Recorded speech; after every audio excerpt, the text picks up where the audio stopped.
The following is an interview with the President of Russia, Vladimir Putin, shot February 6, 2024 at about 7 p.m. in the building behind us, which is, of course, the Kremlin. The interview, as you will see if you watch it, is primarily about the war in progress, the war in Ukraine, how it started, what's happening, and most pressingly, how it might end. One note before you watch. At the beginning of the interview, we asked the most obvious question, which is, why did you do this? Did you feel a threat, an imminent physical threat? And that's your justification. And the answer we got shocked us. Putin went on for a very long time, probably half an hour, about the history of Russia going back to the 8th century. And honestly, we thought this was a filibustering technique and found it annoying and interrupted him several times. And he responded he was annoyed by the interruption. But we concluded in the end, for what it's worth, that it was not a filibustering technique. There was no time limit on the interview. We ended it after more than 2 hours. Instead, what you're about to see seemed to us sincere, whether you agree with it or not. Vladimir Putin believes that Russia has a historic claim to parts of Western Ukraine. So our opinion would be to view it in that light, as a sincere expression of what he thinks. And with that, here it is. Mr. President, thank you. On February 22nd, 2022, you addressed your country in a nationwide address when the conflict in Ukraine started. And you said that you were acting because you had come to the conclusion that the United States, through NATO, might initiate a, quote, surprise attack on our country. And to American ears, that sounds paranoid. Tell us why you believe the United States might strike Russia out of the blue. How did you conclude that? It's not that America, the United States, was going to launch a surprise strike on Russia. I didn't say that. Are we having a talk show or a serious conversation? Here's the quote. Thank you. It's a formidable, serious talk. Because your basic education is in history, as far as I understand. Yes. So if you don't mind, I will take only 30 seconds or 1 minute to give you a short reference to history for giving you a little historical background. Please.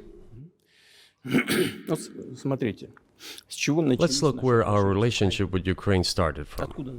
Where did Ukraine come from? The Russian state started gathering itself as a centralized statehood,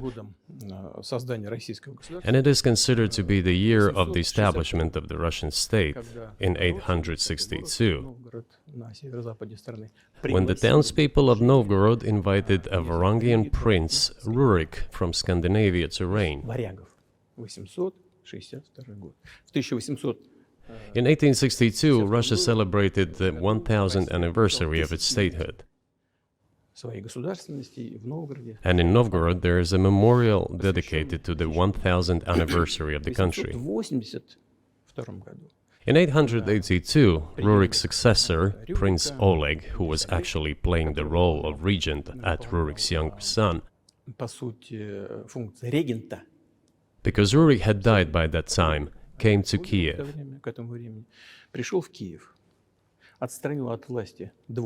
He ousted two brothers who apparently had once been members of Rurik's squad. So Russia began to develop with two centers of power, Kiev and Novgorod. The next very significant date in the history of Russia was 988. This was the baptism of Russia, when Prince Vladimir, the great-grandson of Rurik, baptized Russia and adopted Orthodoxy, or Eastern Christianity. From this time, the centralized Russian state began to strengthen. Why? Because of the single territory, integrated economic ties, one and the same language, and, after the baptism of Russia, the same faith and rule of the prince. The centralized Russian state began to take shape. Back in the Middle Ages, Prince Yaroslav the Wise introduced the order of succession to a throne.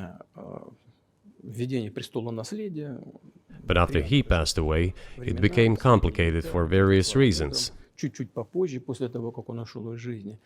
The throne was passed not directly from father to eldest son, but from the prince who had passed away to his brother, then to his sons in different lines.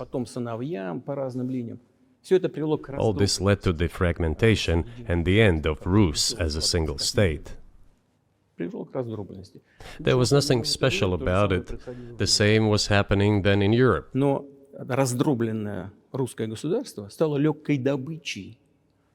But the fragmented Russian state became an easy prey to the empire created earlier by Genghis Khan. His successors, namely Batu Khan, came to Rus, plundered and ruined nearly all the cities. The southern part, including Kiev, by the way, and some other cities, simply lost independence, while northern cities preserved some of their sovereignty. They had to pay tribute to the horde, but they managed to preserve some part of their sovereignty. And then a unified Russian state began to take shape with its center in Moscow. The southern part of Russian lands, including Kiev, began to gradually gravitate towards another magnet, the center that was emerging in Europe. This was the Grand Duchy of Lithuania. It was even called the Lithuanian-Russian Duchy, because Russians were a significant part of this population. They spoke the old Russian language and were Orthodox. But then there was a unification, the union of the Grand Duchy of Lithuania and the Kingdom of Poland. A few years later, another union was signed, but this time already in the religious sphere. Some of the Orthodox priests became subordinate to the Pope. Thus, these lands became part of the Polish-Lithuanian state.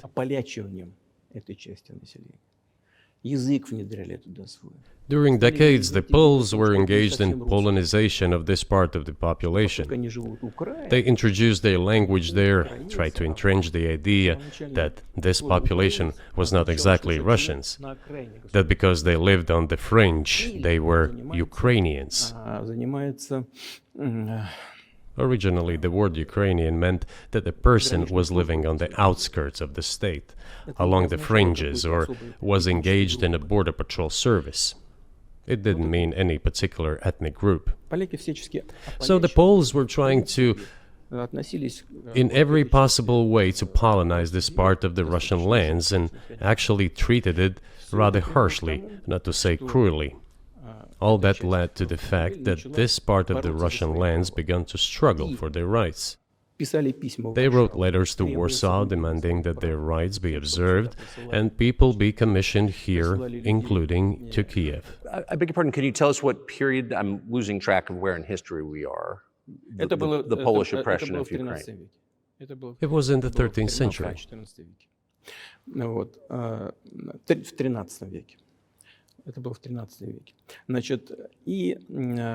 Now I will tell you what happened later and give the dates so that there is no confusion. And in 1654, even a bit earlier, the people who were in control of the authority over that part of the Russian lands addressed Warsaw, I repeat, demanding that they send them to rulers of Russian origin and Orthodox faith. When Warsaw did not answer them, and in fact rejected their demands, they turned to Moscow, so that Moscow took them away. So that you don't think that I'm inventing things, I'll give you these documents. Well, it doesn't sound like you're inventing it. I'm not sure why it's relevant to what happened 2 years ago. But still, these are documents from the archives, copies. Here are the letters from Bogdan Khmelnytsky, the man who then controlled the power in this part of the Russian lands that is now called Ukraine. He wrote to Warsaw demanding that their rights be upheld, and after being refused, he began to write letters to Moscow, asking to take them under the strong hand of the Moscow Tsar. There are copies of these documents. I will leave them for your good memory. There is a translation into Russian. You can translate it into English later. Russia would not agree to admit them straight away, assuming that the war with Poland would start. Nevertheless, in 1654, the Pan-Russian Assembly of top clergy and landowners, headed by the Tsar,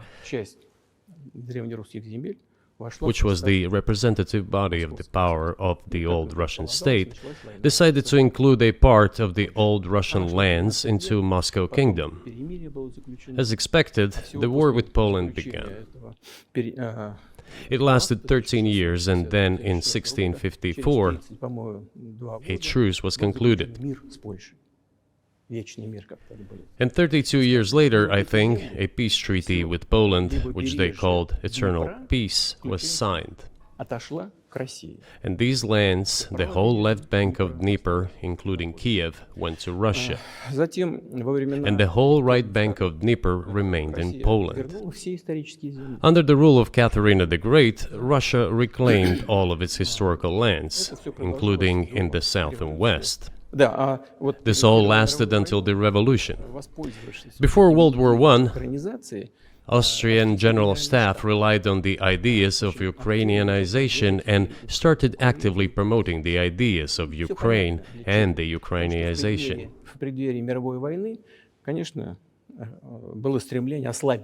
Their motive was obvious.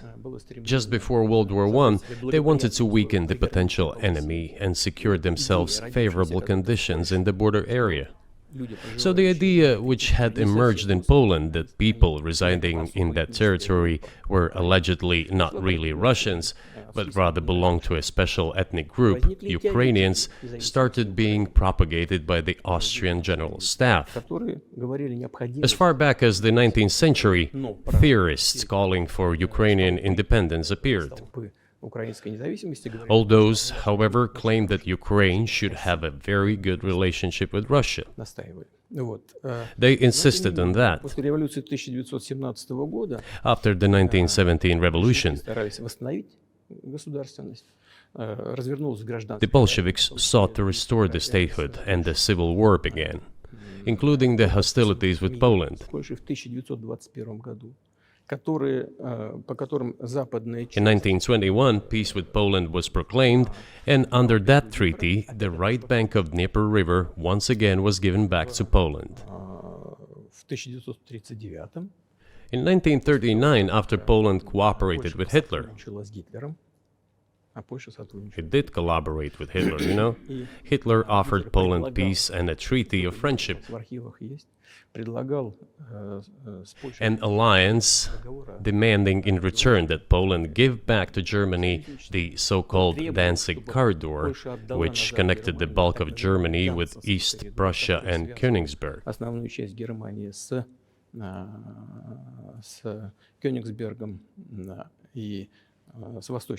After World War I, this territory was transferred to Poland, and instead of Danzig, a city of Gdansk emerged. Hitler asked them to give it amicably, but they refused. Of course. Still, they collaborated with Hitler and engaged together in the partitioning of Czechoslovakia. But may I ask you, you're making the case that Ukraine, certainly parts of Ukraine, Eastern Ukraine, is in effect Russia, has been for hundreds of years. Why wouldn't you just take it when you became president 24 years ago? You have nuclear weapons, they don't. If it's actually your land, why did you wait so long? I'll tell you. I'm coming to that. This briefing is coming to an end. It might be boring, but it explains many things. I just don't know how it's relevant. Good. Good. I'm so gratified that you appreciate that. Thank you. So, before World War II, Poland collaborated with Hitler, and although it did not yield to Hitler's demands, it still participated in the partitioning of Czechoslovakia together with Hitler, as the Poles had not given the Danzig corridor to Germany and went too far, pushing Hitler to start World War II by attacking them. Why was it Poland against whom the war started on 1st September 1939? Poland turned out to be uncompromising, and Hitler had nothing to do but start implementing his plans with Poland. By the way, the USSR, I have read some archive documents, behaved very honestly. It asked Poland's permission to transit its troops through the Polish territory to help Czechoslovakia. But the then Polish foreign minister said that if the Soviet planes flew over Poland, they would be downed over the territory of Poland. But that doesn't matter.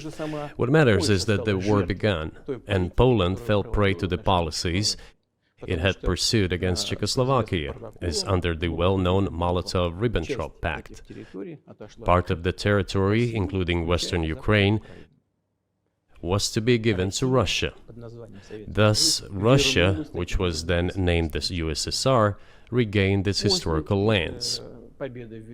After the victory in the Great Patriotic War, as we call World War II, all those territories were ultimately enshrined as belonging to Russia, to the USSR. As for Poland, it received, apparently in compensation, the lands which had originally been German. The eastern parts of Germany, these are now western lands of Poland. Of course, Poland regained access to the Baltic Sea and Danzig, which was once again given its Polish name. So this was how this situation developed. In 1922, when the USSR was being established, the Bolsheviks started building the USSR and established the Soviet Ukraine, which had never existed before. Right.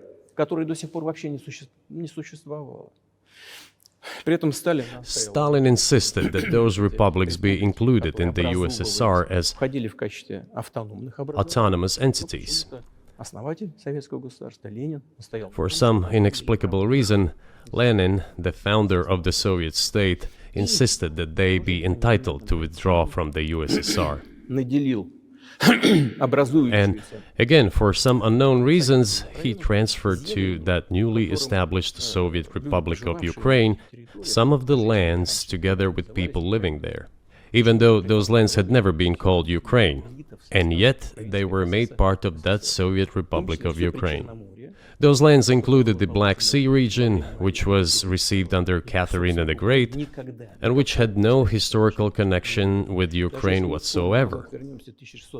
Even if we go as far back as 1654, when these lands returned to Russian Empire, that territory was the size of 3 to 4 regions of modern Ukraine, with no Black Sea region. That was completely out of the question. In 1654.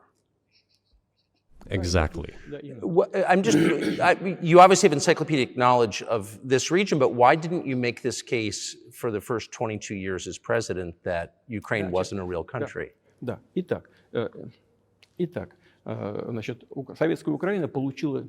The Soviet Union was given a great deal of territory that had never belonged to it, including the Black Sea region.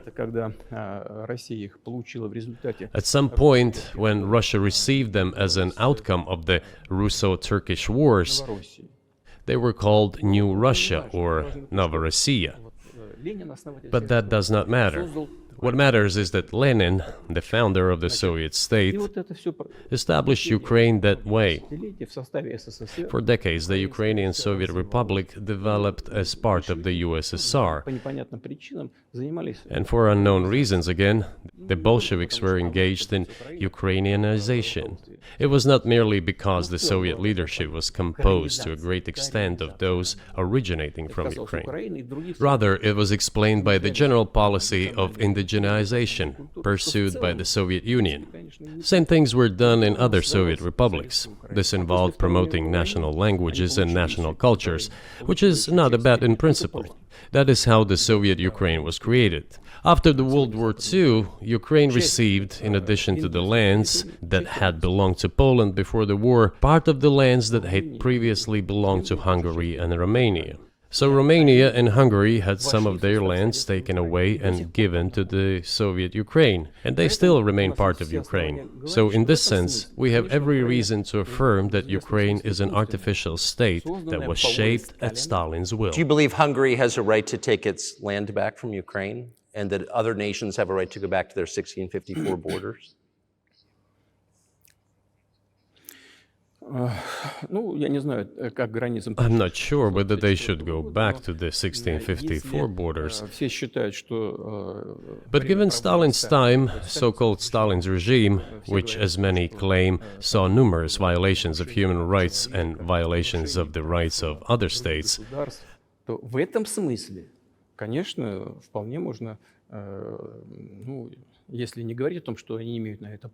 one may say that they could claim back those lands of theirs while having no right to do that.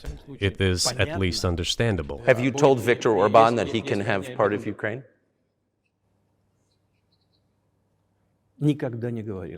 Never. I have never told him, not a single time. We have not even had any conversation on that, but I actually know for sure that Hungarians who live there wanted to get back to their historical land. Moreover, I would like to share a very interesting story with you. I digress, it's a personal one. Somewhere in the early 80s, I went on a road trip in a car from then Leningrad across the Soviet Union through Kiev. Made a stop in Kiev and then went to western Ukraine. I went to the town of Beregovoye, and all the names of towns and villages there were in Russian and in a language I did not understand, in Hungarian. In Russian and in Hungarian. Not in Ukrainian, in Russian and in Hungarian. I was driving through some kind of village and there were men sitting next to the houses and they were wearing black three-piece suits and black cylinder hats. I asked, are they some kind of entertainers? I was told, no, they were not entertainers, they're Hungarians. I said, what are they doing here? What do you mean? This is their land, they live here. This was during the Soviet time in the 1980s. They preserved the Hungarian language, Hungarian names, and all their national costumes. They are Hungarians and they feel themselves to be Hungarians. And of course, when now there is an infringement. Well, that is, and there's a lot of that, though. I think many nations are upset about Transylvania as well, as you obviously know. But many nations feel frustrated by the redrawn borders of the wars of the 20th century. And wars going back 1,000 years, the ones that you mentioned. But the fact is that you didn't make this case in public until 2 years ago, February. And in the case that you made, which I read today, you explain at great length that you felt a physical threat from the West in NATO, including potentially a nuclear threat. And that's what got you to move. Is that a fair characterization of what you said?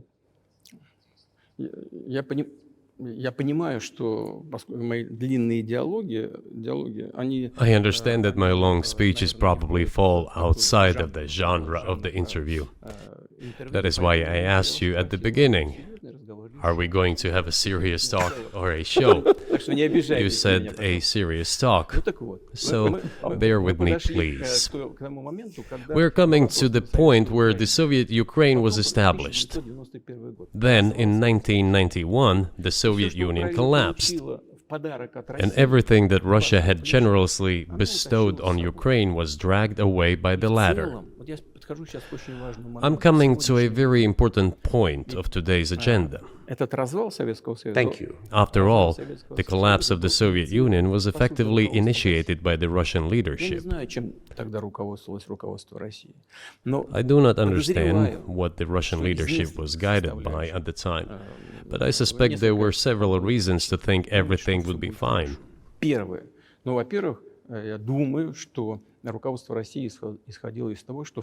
First, I think that then Russian leadership believed that the fundamentals of the relationship between Russia and Ukraine were, in fact, a common language. More than 90% of the population there spoke Russian. Family ties. Every third person there had some kind of family or friendship ties.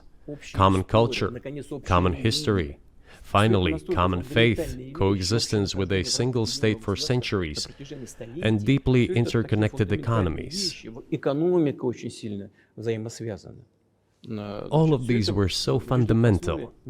All these elements together make our good relationships inevitable.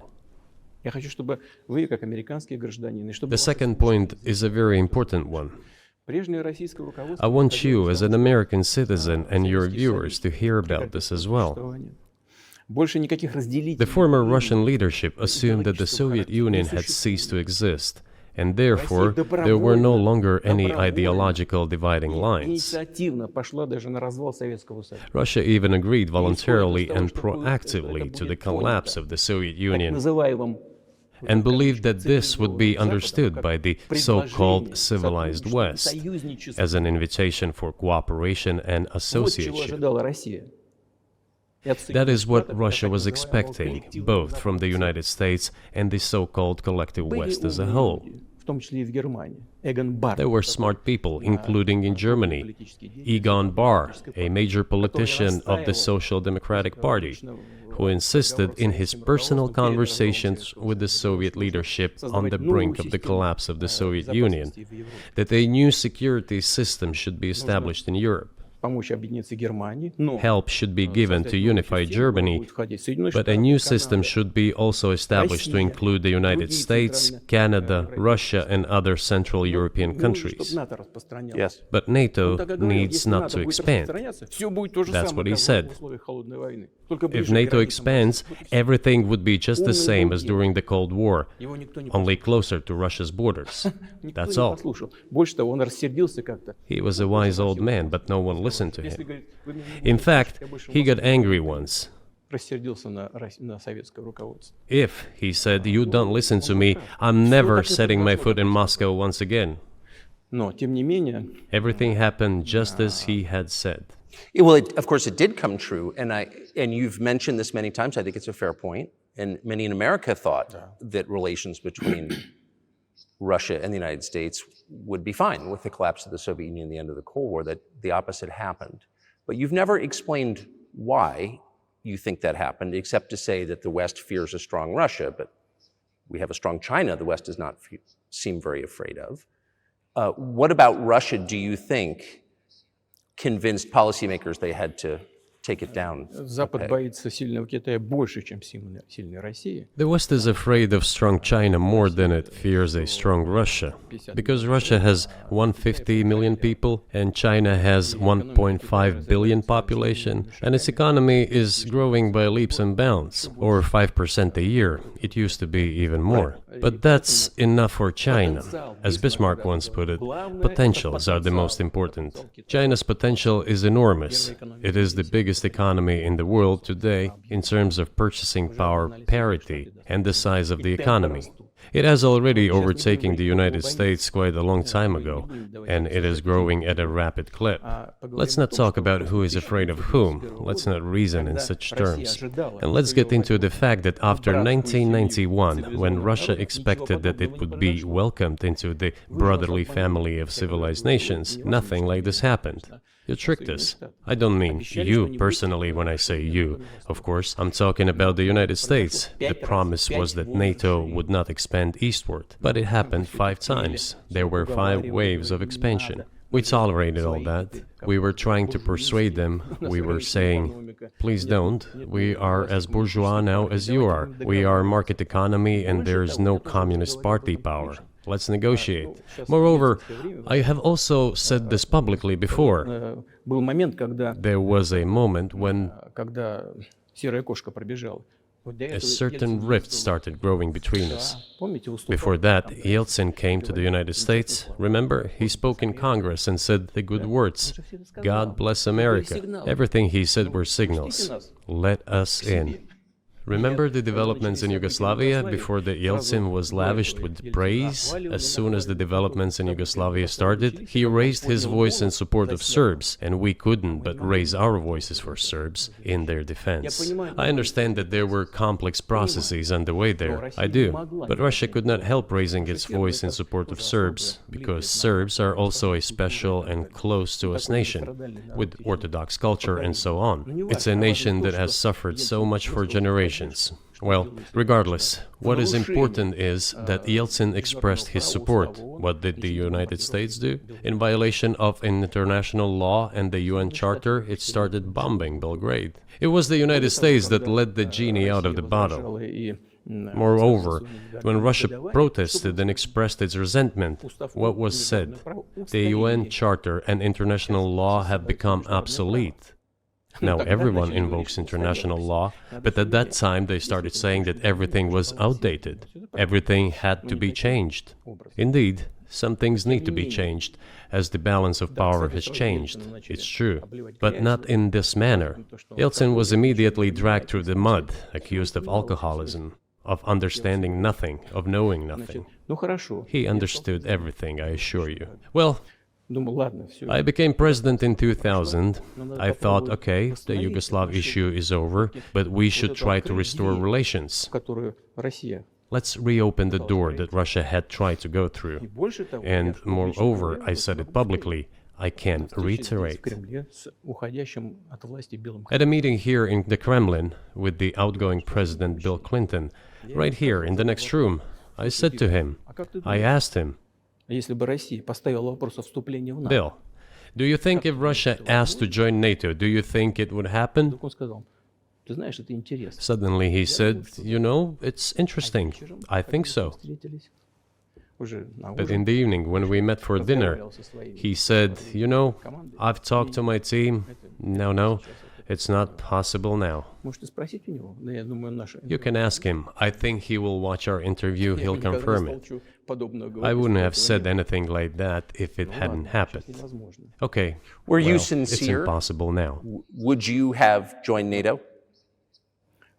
Look, I asked the question, is it possible or not? And the answer I got was no. If I was insincere in my desire to find out what the leadership position was... But if he had said yes, would you have joined NATO? If he had said yes, the process of rapprochement would have commenced, and eventually it might have happened, if we had seen some sincere wish on the other side of our partners.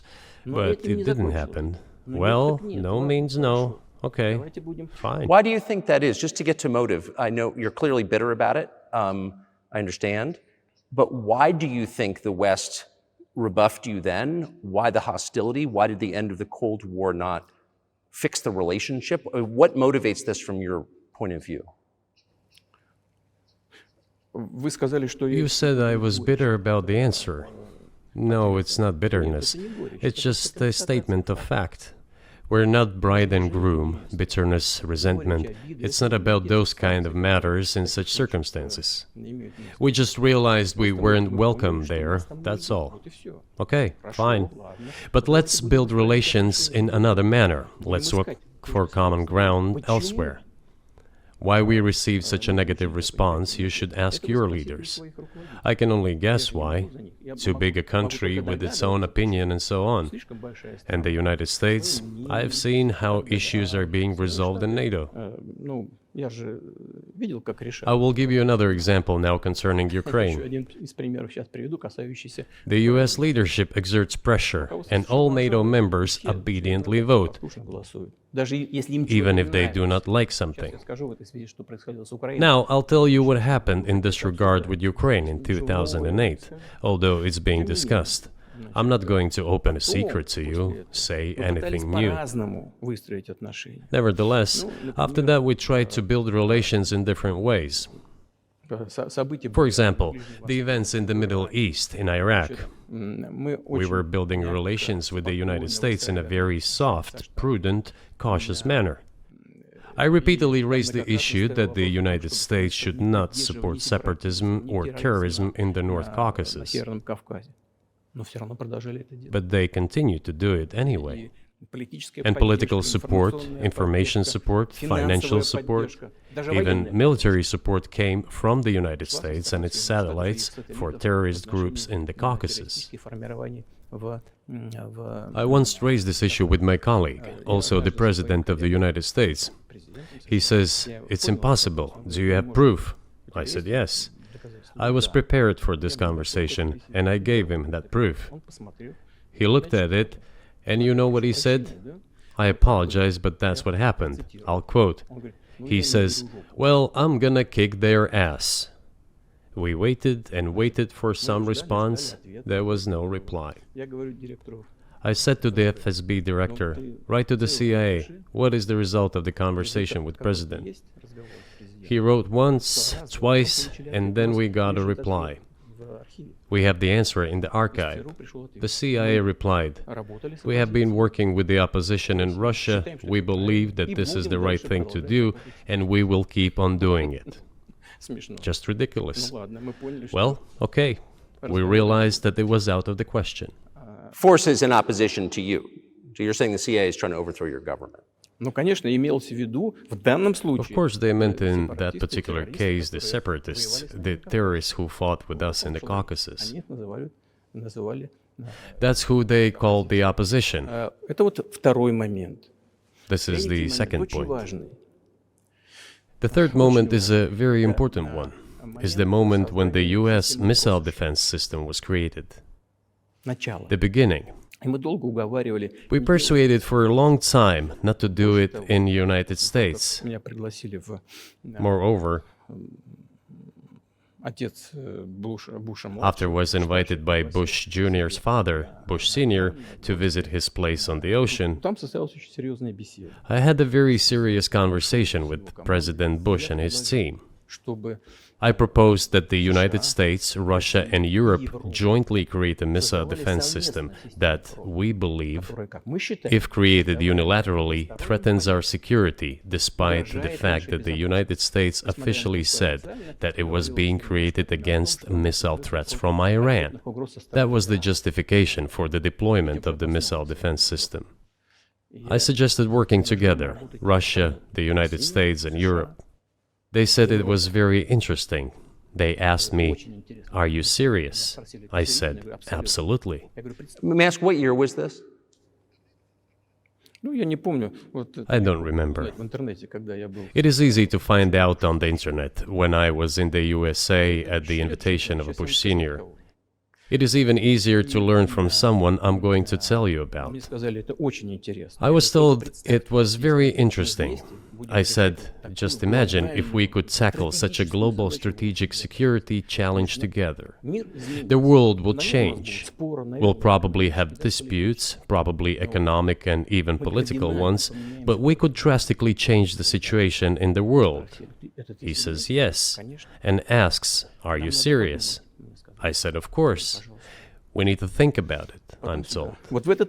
I said, "Go ahead, please." Then Secretary of Defense Gates, former director of CIA, and Secretary of State Rice came in here, in this cabinet, right here at this table. They sat on this table. Me, the foreign minister, the Russian defense minister on that side.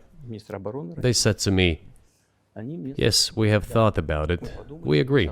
I said, "Thank God, great, but with some exceptions." So twice you've described US presidents making decisions and then being undercut by their agency heads. So it sounds like you're describing a system that's not run by the people who were elected, in your telling.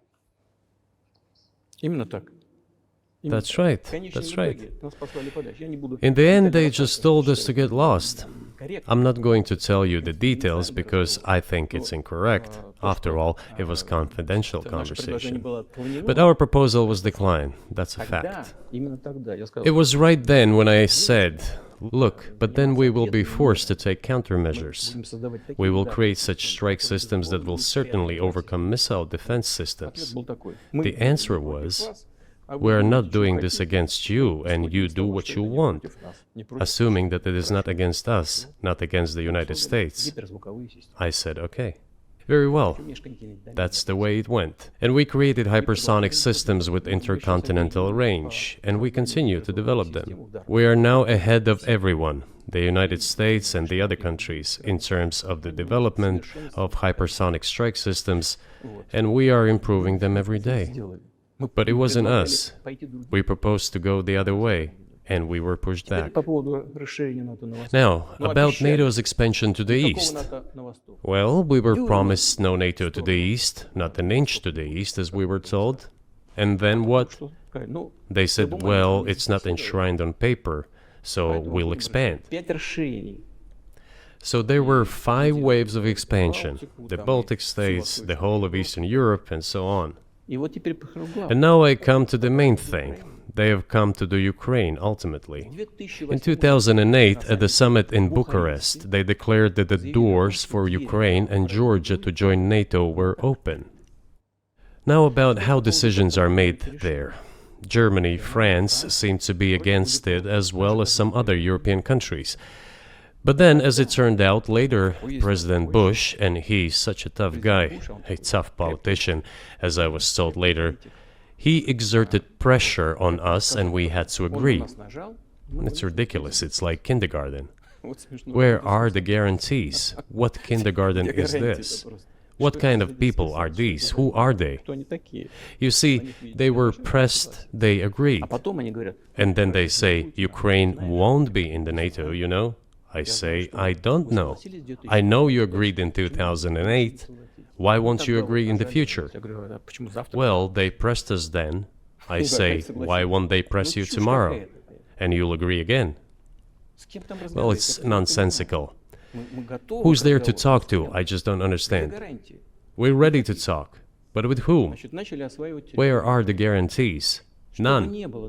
So they started to develop the territory of Ukraine. Whatever is there, I have told you the background, how this territory developed, what kind of relations there were with Russia. Every second or third person there has always had some ties with Russia. And during the elections, in already independent, sovereign Ukraine, which gained its independence as a result of the Declaration of Independence, and by the way, it says that Ukraine is a neutral state, and in 2008, suddenly the doors or gates to NATO were open to it. Oh, come on. This is not how we agreed. Now, all the presidents that have come to power in Ukraine, they relied on electorate with a good attitude to Russia in one way or the other. This is the southeast of Ukraine. This is a large number of people. And it was very difficult to dissuade this electorate, which had a positive attitude towards Russia. Viktor Yanukovych came to power, and how? The first time he won after President Kuchma, they organized a third round, which is not provided for in the constitution of Ukraine. This is a coup d'etat. Just imagine, someone in the United States wouldn't like the outcome. In 2014? Before that. No, this was before that. After President Kuchma, Viktor Yanukovych won the elections. However, his opponents did not recognize that victory. The US supported the opposition, and the third round was scheduled. What is this? This is a coup. The US supported it, and the winner of the third round came to power. Imagine if in the US something was not to someone's liking, and the third round of election, which the US Constitution does not provide for, was organized. Nonetheless, it was done in Ukraine. Okay, Viktor Yushchenko, who was considered a pro-Western politician, came to power. Fine, we have built relations with him as well. He came to Moscow with visits. We visited Kiev. I visited too. We met in an informal setting. If he's pro-Western, so be it. It's fine. Let people do their job. The situation should have developed inside the independent Ukraine itself. As a result of Kuchma's leadership, things got worse and Viktor Yanukovych came to power after all. Maybe he wasn't the best president and politician, I don't know. I don't want to give assessments. However, the issue of the association with the EU came up. We have always been lenient to this. Suit yourself. But when we read through the Treaty of Association, it turned out to be a problem for us, since we had a free trade zone and open customs borders with Ukraine, which under this association had to open its borders for Europe, which would have led to flooding of our market. We said, no, this is not going to work. We shall close our borders with Ukraine then. The customs borders, that is. Yanukovych started to calculate how much Ukraine was going to gain, how much to lose, and said to his European partners, I need more time to think before signing. The moment he said that, the opposition began to take destructive steps which were supported by the West. It all came down to Maidan and a coup in Ukraine. So he did more trade with Russia than with the EU. Ukraine did. Of course. It's not even the matter of trade volume, although for the most part it is. It is the matter of cooperation ties, which the entire Ukrainian economy was based on. The cooperation ties between the enterprises were very close since the times of the Soviet Union. One enterprise there used to produce components to be assembled both in Russia and Ukraine, and vice versa. They used to be very close ties. A coup d'etat was committed, although I shall not delve into details now, as I find doing it inappropriate, the US told us. Calm Yanukovych down, and we will calm the opposition.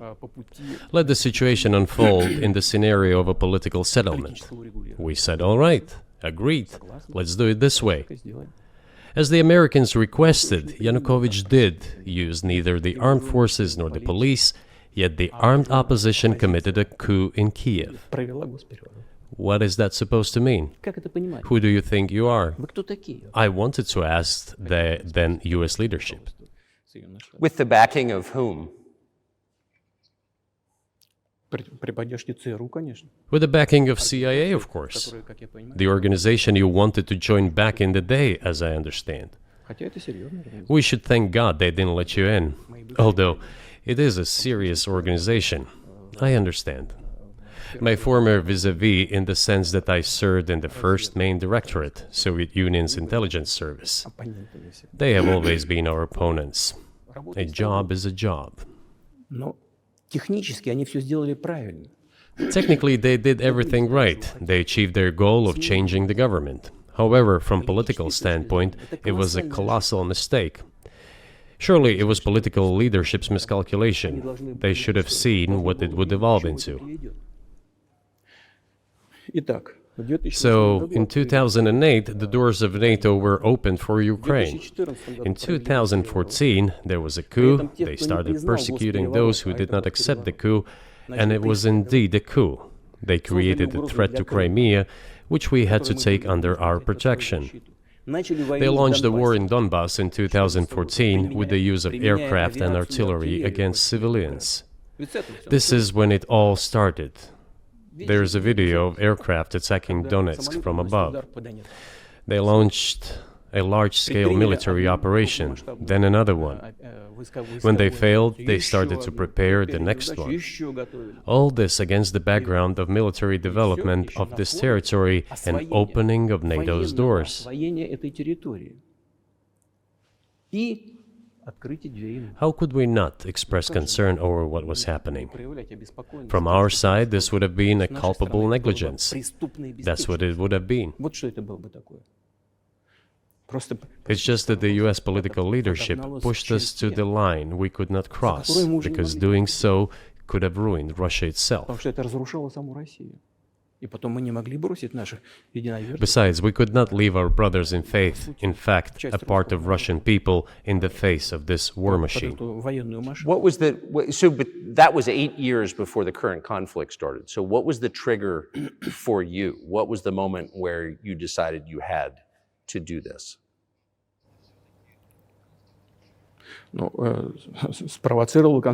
Initially, it was the coup in Ukraine that provoked the conflict.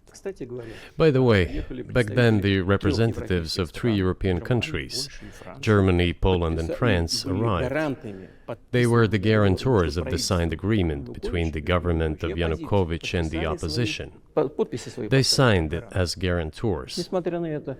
Despite that, the opposition committed a coup, and all these countries pretended that they didn't remember that they were guarantors of the peaceful settlement. They just threw it in the stove right away, and nobody recalls that. I don't know if the US know anything about the agreement between the opposition and the authorities, and its three guarantors who, instead of bringing this whole situation back in the political field, supported the coup. Although it was meaningless, believe me. Because President Yanukovych agreed to all conditions, he was ready to hold an early election which he had no chance of winning, frankly speaking. Everyone knew that. Then why the coup? Why the victims? Why threatening Crimea? Why launching an operation in Donbass? This I do not understand. That is exactly what the miscalculation is. CIA did its job to complete the coup. I think one of the deputy secretaries of state said that it cost a large sum of money, almost 5 billion. But the political mistake was colossal. Why would they have to do that? All this could have been done legally, without victims, without military action, without losing Crimea. We would have never considered to even lift a finger if it hadn't been for the bloody developments on Maidan. Because we agreed with the fact that after the collapse of the Soviet Union, our borders should be along the borders of former Union's republics. We agreed to that. But we never agreed to NATO's expansion, and moreover, we never agreed that Ukraine would be in NATO.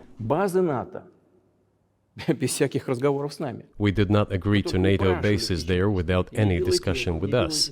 For decades, we kept asking, don't do this, don't do that. And what triggered the latest events? Firstly, the current Ukrainian leadership declared that it would not implement the Minsk agreements, which had been signed, as you know, after the events of 2014 in Minsk, where the plan of peaceful settlement in Donbass was set forth. But no, the current Ukrainian leadership, foreign minister, all other officials, and then president himself said that they don't like anything about the Minsk agreements. In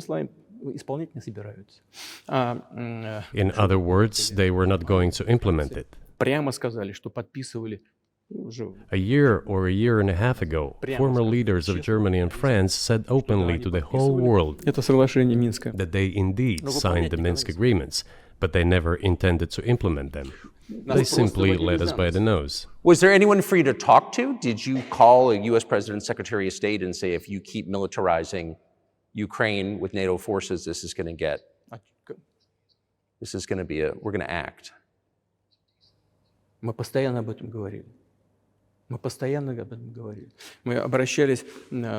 We talked about this all the time. We addressed the United States and European countries' leadership to stop these developments immediately, to implement the Minsk agreements. Frankly speaking, I didn't know how we were going to do this, but I was ready to implement them. These agreements were complicated for Ukraine. They included lots of elements of those Donbass territories' independence. That's true. However, I was absolutely confident, and I'm saying this to you now. I honestly believe that if we managed to convince the residents of Donbass, and we had to work hard to convince them to return to the Ukrainian statehood, then gradually the wounds would start to heal. When this part of territory reintegrated itself into common social environment, when the pensions and social benefits were paid again, all the pieces would gradually fall into place. No, nobody wanted that. Everybody wanted to resolve the issue by military force only. But we could not let that happen. And the situation got to the point when the Ukrainian side announced, no, we will not do anything. They also started preparing for military action. It was they who started the war in 2014. Our goal is to stop this war. And we did not start this war in 2022. This is an attempt to stop it. Do you think you've stopped it now? I mean, have you achieved your aims? No, we haven't achieved our aims yet, because one of them is denazification. This means the prohibition of all kinds of neo-Nazi movements. This is one of the problems that we discussed during the negotiation process, which ended in Istanbul early this year.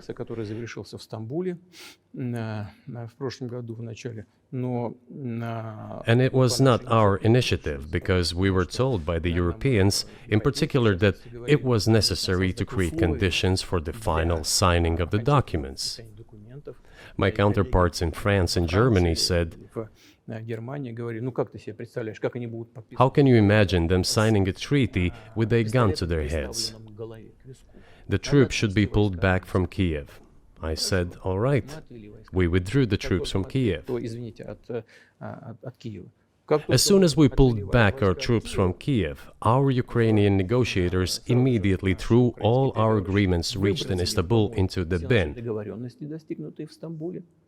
and got prepared for a long-standing armed confrontation with the help of the United States and its satellites in Europe.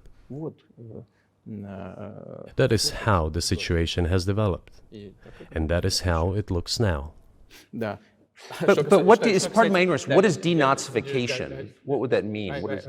Да, вот я как раз хочу сейчас об этом сказать. Это очень важный вопрос. Денацификация. That is what I want to talk about right now. It is a very important issue. Denazification. After gaining independence, Ukraine began to search, as some Western analysts say, its identity. And it came up with nothing better than to build this identity upon some false heroes who collaborated with Hitler.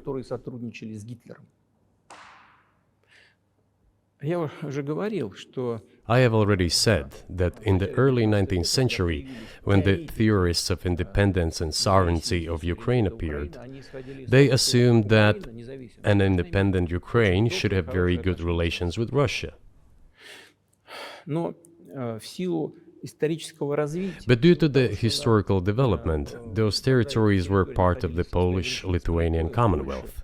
Poland, where Ukrainians were persecuted and treated quite brutally, as well as were subject to cruel behavior.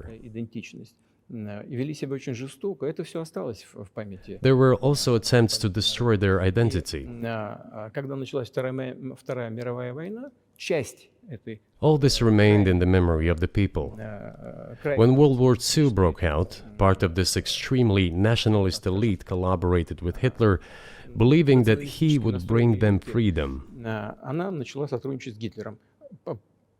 The German troops, even the SS troops, made Hitler's collaborators do the dirtiest work of exterminating the Polish and Jewish population. Hence this brutal massacre of the Polish and Jewish population, as well as the Russian population too.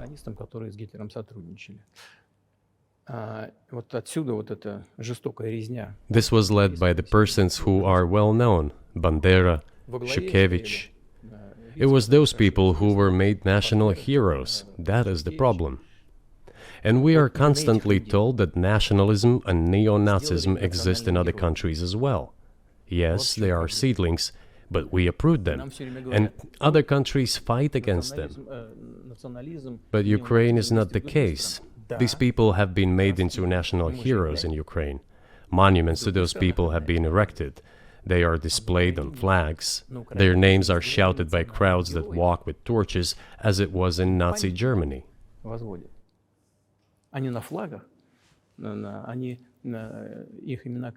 These were people who exterminated Poles, Jews, and Russians.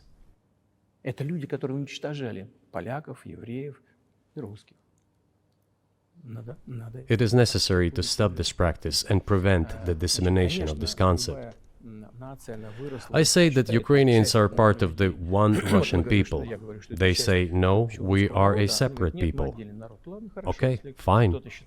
If they consider themselves a separate people, they have the right to do so, but not on the basis of Nazism, the Nazi ideology. Would you be satisfied with the territory that you have now? Нет, сейчас закончим. Вы же задали вопрос по неонацизму и денацификации. I will finish answering the question. You just asked a question about neo-Nazism and denazification. Замалчивается на Западе. Look, the president of Ukraine visited Canada. The story is well known, but being silenced in the Western countries. Спикер парламента. The Canadian Parliament introduced a man who, as the Speaker of the Parliament said, fought against the Russians during the World War II.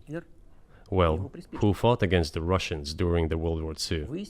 Hitler and his accomplices. It turned out that this man served in the SS troops. He personally killed Russians, Poles, and Jews. The SS troops consisted of Ukrainian nationalists who did this dirty work. The president of Ukraine stood up with the entire Parliament of Canada and applauded this man. How can this be imagined? The president of Ukraine himself, by the way, is a Jew by nationality. Really, my question is, what do you do about it? I mean, Hitler's been dead for 80 years. Nazi Germany no longer exists. And so, true. And so, I think what you're saying is you want to extinguish or at least control Ukrainian nationalism. But how? How do you do that? Вот послушайте меня. Ваш вопрос очень тонкий. Listen to me.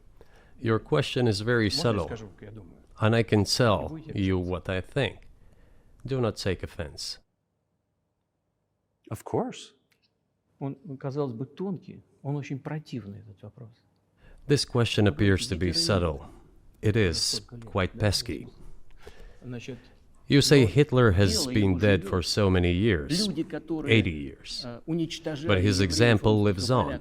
People who exterminated Jews, Russians, and Poles are alive. And the president, the current president of today's Ukraine, applauds him in the Canadian Parliament, gives a standing ovation.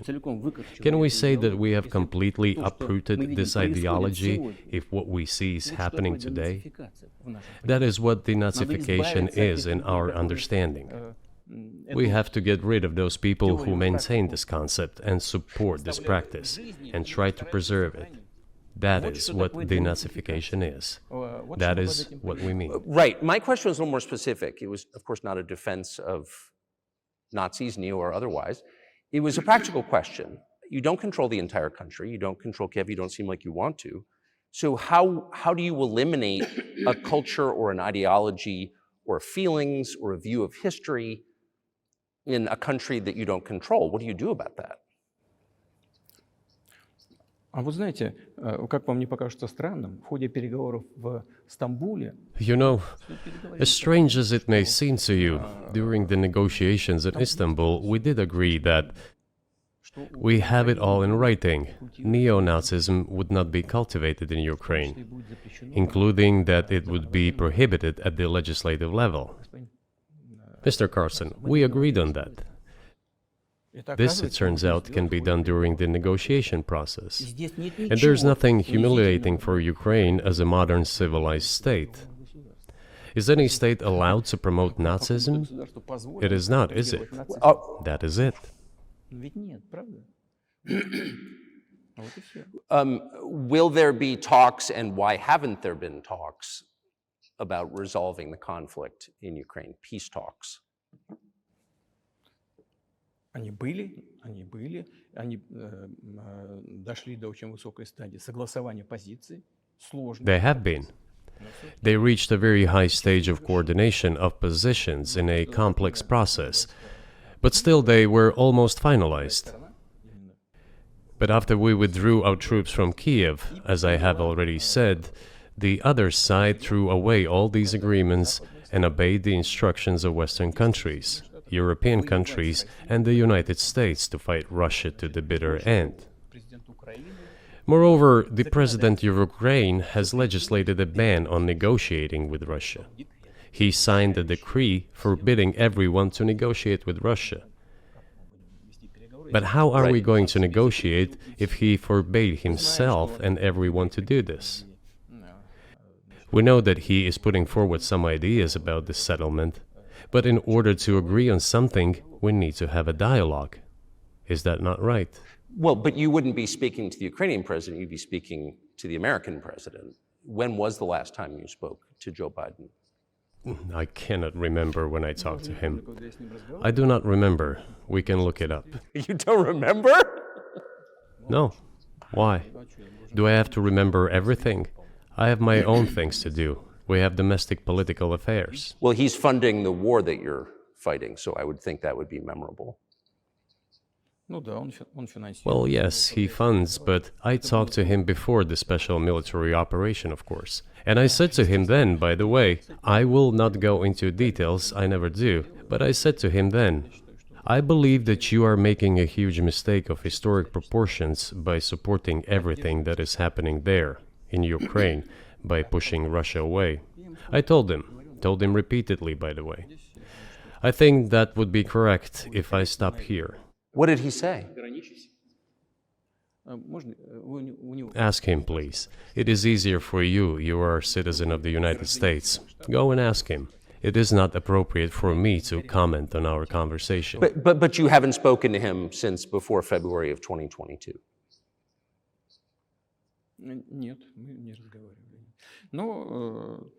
No, we haven't spoken. Certain contacts are being maintained, though. Speaking of which, do you remember what I told you about my proposal to work together on a missile defense system? Yes. You can ask all of them. All of them are safe and sound, thank God. The former president, Condoleezza, is safe and sound, and I think Mr. Gates and the current director of the intelligence agency, Mr. Burns, the then ambassador to Russia, in my opinion, are very successful ambassador. They were all witnesses to these conversations. Ask them. Same here. If you are interested in what Mr. President Biden responded to me, ask him. At any rate, I talked to him about it. I'm definitely interested, but from the outside, it seems like this could devolve or evolve into something that brings the entire world into conflict and could initiate a nuclear launch. And so why don't you just call Biden and say, let's work this out?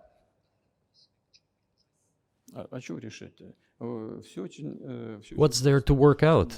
It's very simple. I repeat. We have contacts through various agencies. I will tell you what we are saying on this matter and what we are conveying to the US leadership.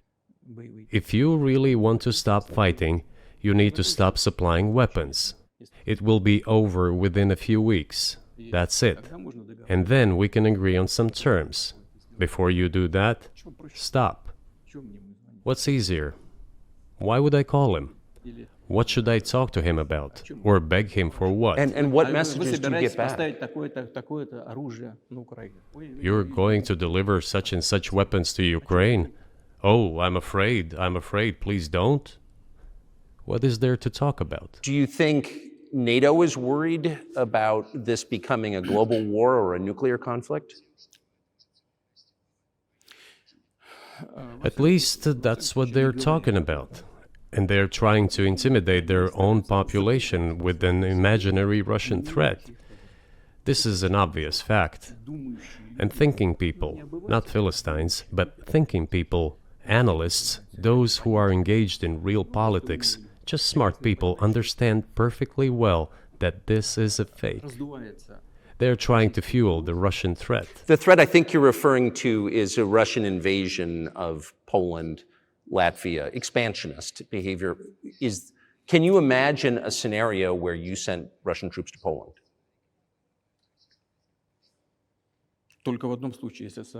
Only in one case, if Poland attacks Russia. Why? Because we have no interest in Poland, Latvia, or anywhere else. Why would we do that? We simply don't have any interest. It's just threat-mongering. Well, the argument, I know you know this, is that, well, he invaded Ukraine, he has territorial aims across the continent, and you're saying unequivocally you don't.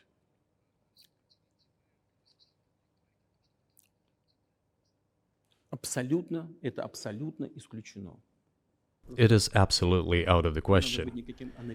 You just don't have to be any kind of analyst. It goes against common sense to get involved in some kind of a global war. Глобальная война поставить на грань. And a global war will bring all humanity to the brink of destruction. It's obvious. Вот. И есть, конечно, средства. There are certainly means of deterrence. They have been scaring everyone with us all along. Tomorrow Russia will use tactical nuclear weapons. Tomorrow Russia will use that. No, the day after tomorrow. So what? Выбить из налогоплательщиков In order to США extort additional money from US taxpayers and European taxpayers in the confrontation with Russia in the Ukrainian theater of war. как можно. The goal is to weaken Russia as much as possible. One of our senior United States senators from the state of New York, Chuck Schumer, said yesterday, I believe, that we have to continue to fund the Ukrainian effort, or U.S.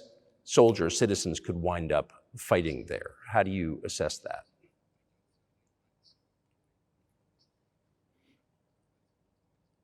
Это провокация. This is a provocation, and a cheap provocation at that. Американские солдаты должны воевать. I do not understand why American soldiers should fight in Ukraine. There are mercenaries from the United States there. The bigger number of mercenaries comes from Poland, with mercenaries from the United States in second place and mercenaries from Georgia in third place. Безусловно. Well, if somebody has the desire to send regular troops, that would certainly bring humanity to the brink of very serious global conflict. This is obvious. Do the United States need this? What for? Национальной территории. У вас нечем заниматься. Thousands of miles away from your national territory. На границе полно. Проблемы с Don't you have anything better to do? с государством. You have issues on the border, issues with migration, issues with the national debt, more than $33 trillion. You have nothing better to do, so you should fight in Ukraine? Понимая ситуацию, которая складывается. Wouldn't it be better to negotiate with Russia? Make an agreement, already understanding the situation that is developing today, realizing that Russia will fight for its interests to the end, К здравому смыслу. and realizing this, actually return to common sense, start respecting our country and its interests, and look for certain solutions. Мне кажется, что это гораздо умнее. It seems to me that this is much smarter and more rational. Who blew up Nord Stream? You for sure. I was busy that day. Nate, do you have I did not blow up То есть Nord у вас- Stream. у Thank вас- you, though. У вас лично, может быть, есть алиби. У вас лично. You personally may have an alibi, but the CIA has no such alibi. Я не- Do you have evidence that NATO or the CIA did it?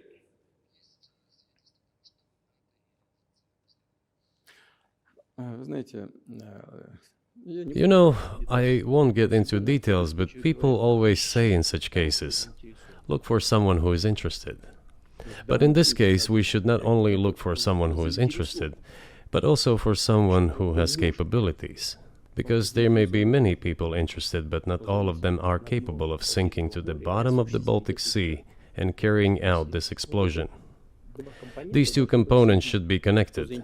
Who is interested and who is capable of doing it? But I'm confused. I mean, that's the biggest act of industrial terrorism ever, and it's the largest emission of CO2 in history. Okay, so if you had evidence, and presumably given your security services, your intel services, you would, that NATO, the US, CIA, the West did this, why wouldn't you present it and win a propaganda victory?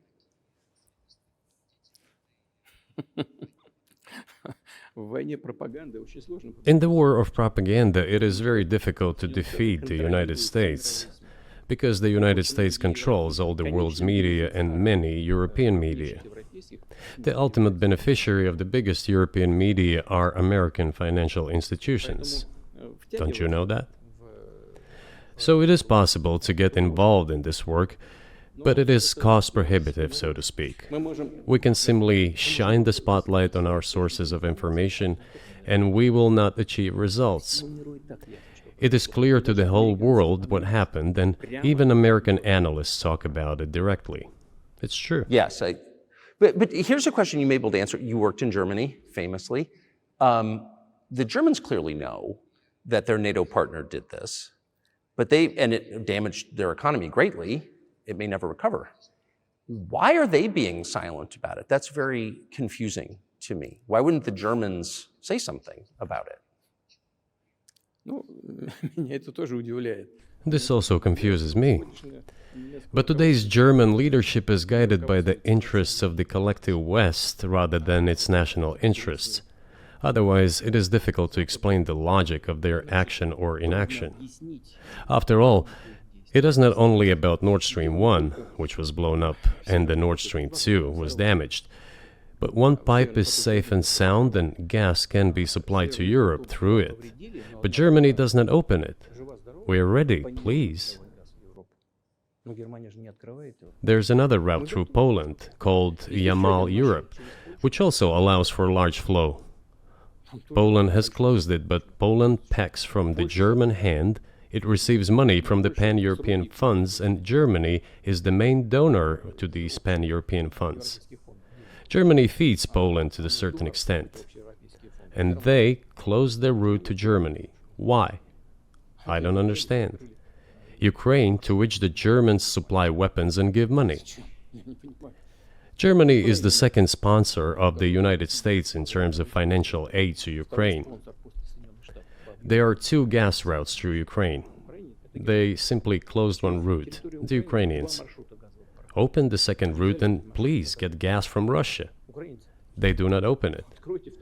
Why don't the Germans say, look guys, we give you money and weapons, open up the valve, please, let the gas from Russia pass through for us. We're buying liquefied gas at exorbitant prices in Europe, which brings the level of our competitiveness and economy in general down to zero. Do you want us to give you money? Let us have the decent existence. Make money for our economy, because this is where the money we give you comes from. They refuse to do so. Why? Ask them. That is what is like in their heads. Those are highly incompetent people. Well, maybe the world is breaking into two hemispheres, one with cheap energy, the other without. And I want to ask you that. If we're now a multipolar world, obviously we are, can you describe the blocks of alliances? Who is in each side, do you think? Listen, you have said that the world is breaking into two hemispheres. A human brain is divided into two hemispheres. One is responsible for one type of activities, the other one is more about creativity and so on. But it is still one and the same head. The world should be a single whole. Security should be shared rather than meant for the golden billion. That is the only scenario where the world could be stable, sustainable, and predictable. Until then, while the head is split in two parts, it is an illness, a serious adverse condition. It is a period of severe disease that the world is going through now. But I think that, thanks to honest journalism, this work is akin to work of the doctors.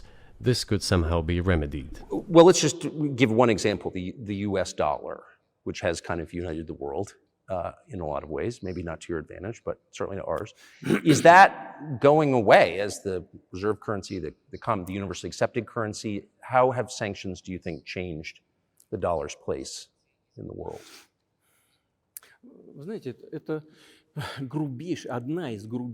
You know, to use the dollar as a tool of foreign policy struggle is one of the biggest strategic mistakes made by the US political leadership.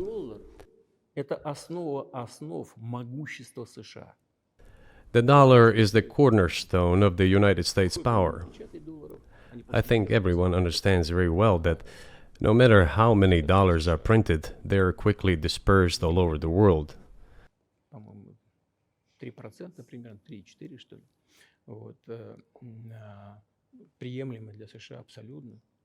Inflation in the United States is minimal. It's about 3 or 3.4%, which is, I think, totally acceptable for the US.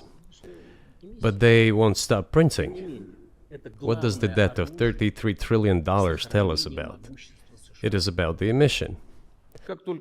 политическое руководство приняло решение использовать доллар в качестве инструмента политической борьбы. Nevertheless, it is the main weapon used by the United States to preserve its power across the world. As soon as the political leadership decided to use the US dollar as a tool of political struggle, a blow was dealt to this American power. I would not like to use any strong language, but it is a stupid thing to do and a grave mistake. Сокращаются запасы доллара сейчас. Все смотрят на то, что происходит, и начинают искать возможности. Look at what is going on in the world. Even the United States allies are now downsizing their dollar reserves. Seeing this, everyone starts looking for ways to protect themselves. But the fact that the United States applies restrictive measures to certain countries, such as placing restrictions on transactions, freezing assets, etc., causes grave concern and sends a signal to the whole world. What did we have here? Until 2022, about 80% of Russian foreign trade transactions were made in US dollars and euros. В наших расчетах с третьими странами. Значит, US dollars accounted for approximately 50% of our transactions with third countries, while currently it is down to 13%. It wasn't us who banned the use of the US dollar. США приняли решение ограничить наши расчеты в долларах. We had no such intention. It was decision of the United States to restrict our transactions in US dollars. I think it is complete foolishness from the point of view of the interests of the United States itself and its taxpayers, as it damages the US economy, undermines the power of the United States across the world. By the way, our transactions in yuan accounted for about 3%. Сейчас 34%. Today, 34% of our transactions are made in rubles and about as much, Настолько же 30. a little over 34% in yuan. Зачем Соединенные Штаты это сделали? Why did the United States do this? My only guess is self-conceit. Думали, наверное, что They всё probably thought it would lead to full collapse, but nothing collapsed. Moreover, other countries, including oil producers, are thinking of and already accepting payments for oil in yuan. Do you even realize what is going on or not? Ну, вы понимаете, что это такое происходит? Does anyone in the United States realize this? Понимаете это в тех же Соединенных Штатах? What are you doing? You are cutting yourself Сами off. себе All обрезаете experts say this. то, что всегда... Ask any intelligent and thinking person in the United States what the dollar means for the US. Что такое доллар? You're killing it with your own hands. Убивает. I think that's I think that's a fair assessment. The question is what comes next, Конечно. and maybe you trade one colonial power for another, much less sentimental and forgiving colonial power. I mean, is the BRICS, for example, in danger of being completely dominated by the Chinese economy in a way that's not good for their sovereignty? Do you worry about that? Эти страшилки нам... Well, we have heard those boogeyman stories before. It is a boogeyman story. We're neighbors with China. You cannot choose neighbors just as you cannot choose close relatives. We share a border of 1,000 kilometers with them. This is number one.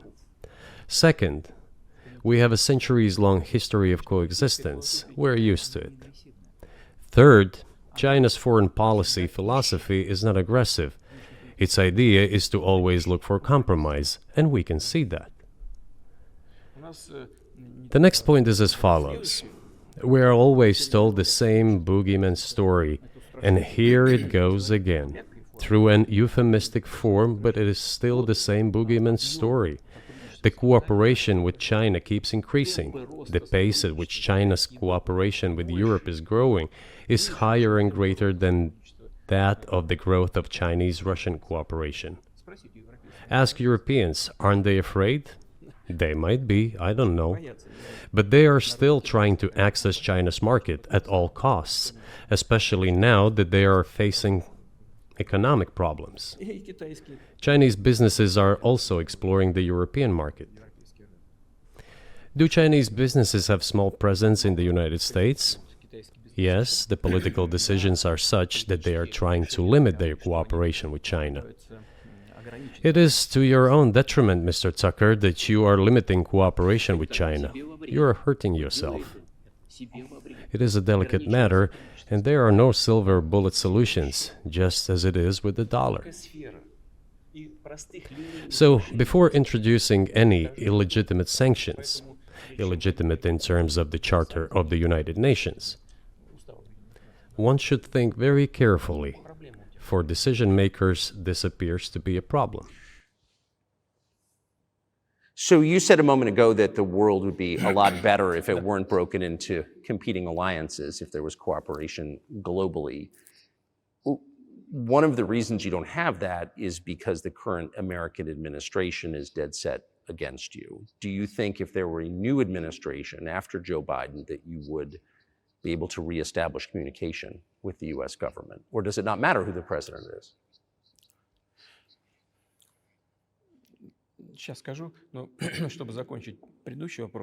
I will tell you, but let me finish the previous thought. We, together with my colleague and friend, President Xi Jinping, set a goal to reach $200 billion of mutual trade with China this year. We have exceeded this level. According to our figures, our bilateral trade with China totals already $230 billion, and the Chinese statistics says it is $240 billion. One more important thing. Our trade is well balanced, mutually complementary in high-tech, energy, scientific research and development. It is very balanced. As for BRICS, where Russia took over the presidency this year, the BRICS countries are, by and large, developing very rapidly. Look, if memory serves me right, back in 1992, the share of the G7 countries in the world economy amounted to 47%, whereas in 2022 it was down to, I think, a little over 30%.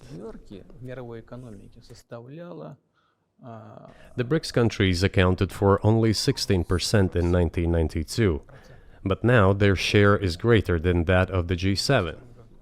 It has nothing to do with the events in Ukraine. This is due to the trends of global development and world economy, as I mentioned just now. And this is inevitable. This will keep happening. It is like the rise of the sun. You cannot prevent the sun from rising. You have to adapt to it. How do the United States adapt? With the help of force, sanctions, pressure, bombings, and use of armed forces. This is about self-conceit. Your political establishment does not understand that the world is changing under objective circumstances. And in order to preserve your level, even if someone aspires, pardon me, to the level of dominance, you have to make the right decisions in a competent and timely manner. Such brutal actions, including with regard to Russia and, say, other countries, are counterproductive. This is an obvious fact. It has already become evident. You just asked me if another leader comes and changes something. It is not about the leader. It is not about the personality of a particular person. I had a very good relationship with, say, Bush. I know that in the United States, he was portrayed as some kind of a country boy who does not understand much. I assure you that this is not the case. I think he made a lot of mistakes with regard to Russia, too. I told you about 2008 and the decision in Bucharest to open the NATO's doors for Ukraine and so on. That happened during his presidency. He actually exercised pressure on the Europeans. But in general, on a personal human level, I had a very good relationship with him. He was no worse than any other American or Russian or European politician. I assure you, he understood what he was doing as well as others. I had such personal relationship with Trump as well. It is not about the personality of the leader, it is about the elite's mindset. If the idea of domination at any cost, based also on forceful actions, dominates the American society, nothing will change. It will only get worse. But if, in the end, one comes to the awareness that the world has been changing due to the objective circumstances, and that one should be able to adapt to them in time, using the advantages that the US still has today, then perhaps something may change. Look, China's economy has become the first economy in the world in purchasing power parity. In terms of volume, it overtook the US a long time ago.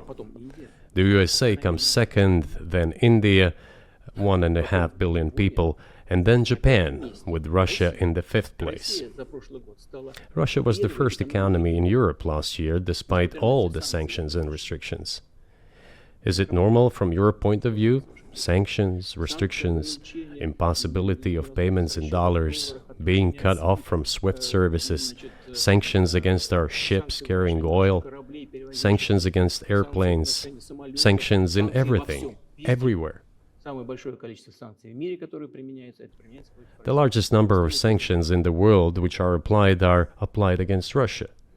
And we have become Europe's first economy during this time.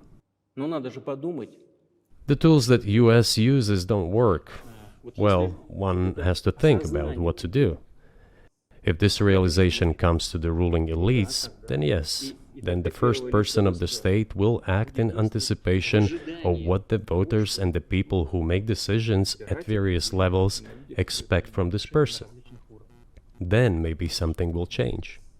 But you're describing two different systems. You say the leader acts in the interest of the voters, but you also say these decisions are not made by the leader, they're made by the ruling classes. You've run this country for so long, you've known all these American presidents. What are those power centers in the United States, do you think? Like, who actually makes the decisions?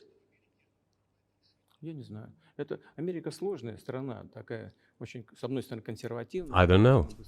America is a complex country, conservative on one hand, rapidly changing on the other.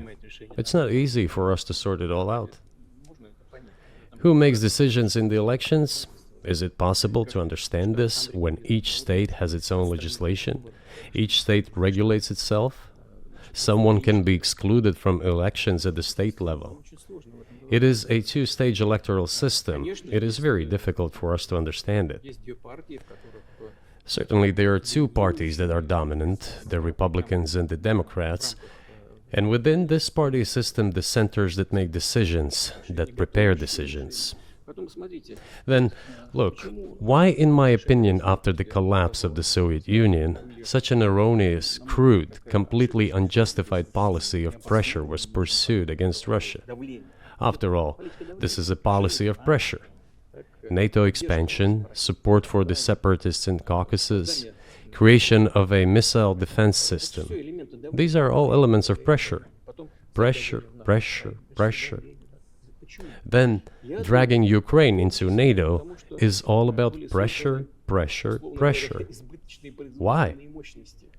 I think, among other things, because excessive production capacities were created. During the confrontation with the Soviet Union, there were many centers created and specialists on the Soviet Union who could not do anything else. They convinced the political leadership that it is necessary to continue chiseling Russia, to try to break it up, to create on this territory several quasi-state entities, and to subdue them in a divided form, to use their combined potential for the future struggle with China. This is a mistake, including the excessive potential of those who worked for the confrontation with the Soviet Union. It is necessary to get rid of this. There should be new, fresh forces, people who look into the future and understand what is happening in the world. Look at how Indonesia is developing. 600 million people. Where can we get away from that? Nowhere.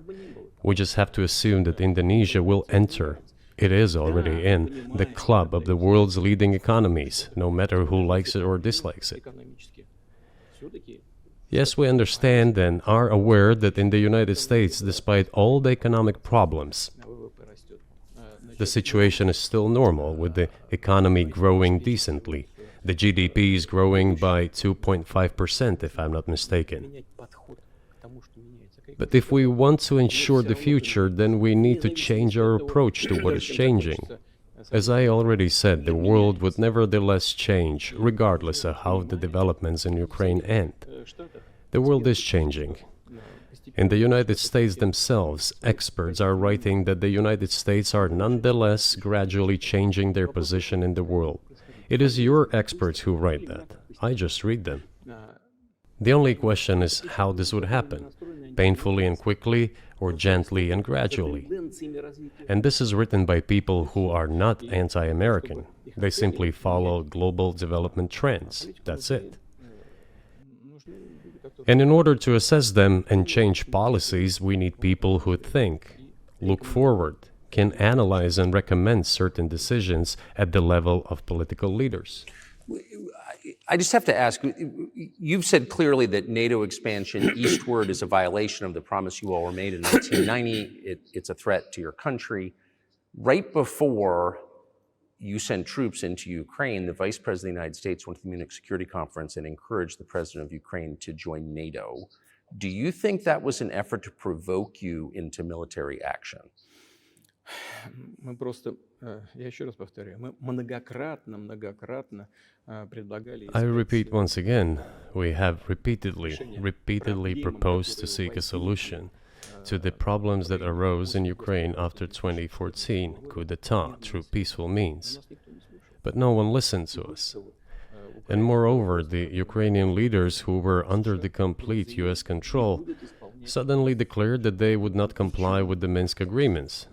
They disliked everything there and continued military activity in that territory. Шло освоение этой территории натовскими военными структурами под видом различных центров. And in parallel, that territory was being exploited by NATO military structures under the guise of various personnel training and retraining centers. They essentially began to create bases there. That's all. Ukraine announced that the Russians were a non-titular nationality, while passing the laws that limit the rights of non-titular nationalities in Ukraine. Ukraine, having received all these southeastern territories as a gift from the Russian people, suddenly announced that the Russians were a non-titular nationality in that territory. Is that normal? All this put together led to the decision to end the war that neo-Nazis started in Ukraine in 2014. Do you think Zelensky has the freedom to negotiate a settlement to this conflict?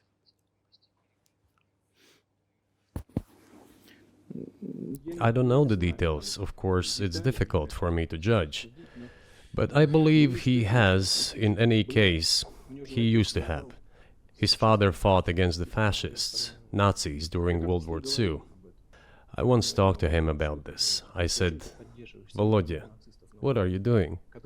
Why are you supporting neo-Nazis in Ukraine today, while your father fought against fascism? He was a front-line soldier. I will not tell you what he answered. This is a separate topic, and I think it's incorrect for me to do so. But as to the freedom of choice, why not? He came to power on the expectations of Ukrainian people that he would lead Ukraine to peace. He talked about this. It was thanks to this that he won the elections overwhelmingly.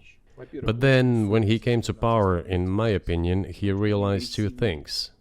Firstly, it is better not to clash with neo-Nazis and nationalists, because they are aggressive and very active. You can expect anything from them. And secondly, the US-led West supports them and will always support those who antagonize with Russia. It is beneficial and safe. So he took the relevant position despite promising his people to end the war in Ukraine. He deceived his voters. But do you think at this point, as of February 2024, he has the latitude, the freedom, to speak with you or your government directly about putting an end to this, which clearly isn't helping his country or the world? Can he do that, do you think? Ну, а почему нет? Он же Why not? He considers himself head of state. He won the elections. Although we believe in Russia that the coup d'etat is the primary source of power for everything that happened after 2014. And in this sense, even today, government is flawed. But he considers himself the president, and he is recognized by the United States, all of Europe, and practically the rest of the world in such a capacity. Why not? He can. We negotiated with Ukraine in Istanbul. We agreed. He was aware of this. Moreover, the negotiation group leader, Mr. Arahamiya is his last name, I believe still heads the faction of the ruling party, the party of the president in the Rada. He still heads the presidential faction in the Rada, the country's parliament. He still sits there. He even put his preliminary signature on the document I am telling you about. But then he publicly stated to the whole world, we were ready to sign this document, but Mr. Johnson, then the Prime Minister of Great Britain, came and dissuaded us from doing this, saying it was better to fight Russia. They would give everything needed for us to return what was lost during the clashes with Russia. And we agreed with this proposal. Look, his statement has been published. He said it publicly. Can they return to this or not? The question is, do they want it or not? Further on, President of Ukraine issued a decree prohibiting negotiations with us. Let him cancel that decree, and that's it. We have never refused negotiations, indeed. We hear all the time, is Russia ready? Yes, we have not refused. It was them who publicly refused.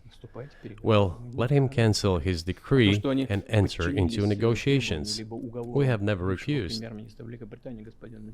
And the fact that they obeyed the demand or persuasion of Mr. Johnson, the former Prime Minister of Great Britain, seems ridiculous and very sad to me. Because, as Mr. Arahamiya put it, we could have stopped those hostilities with war a year and a half ago already. But the British persuaded us and we refused this. Where is Mr. Johnson now? And the war continues. That's a good question. Where do you think he is and why did he do that?